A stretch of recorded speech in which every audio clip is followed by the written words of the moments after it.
คำว่าครูเป็นคำที่แสนสำคัญ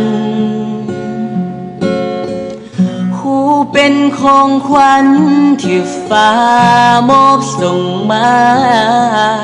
ตั้งแต่น้อยก็เห็นหน้าครูขึ้นมา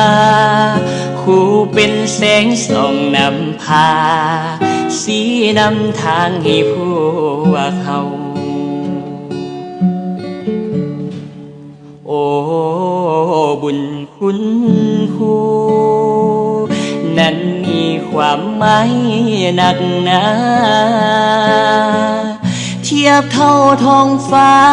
ที่มันแสนกว้างใหญ่ต้องอดทนแม้ครูจำเมื่อยล้าหลายเท่าใดจึงได้มาแต่งเพลงนี้ส่งกำลังใจไปให้ครูโอ้ครูเฮาว่าครูนั้นเมื่อยต้องอดทนผ่านมันแม้จะยากเข็นหลายเท่าใดแม้ว่าบางทีครูจะท้อก็ขอให้จงข้ามผ่านมันไปจะคอยส่งกำลังใจ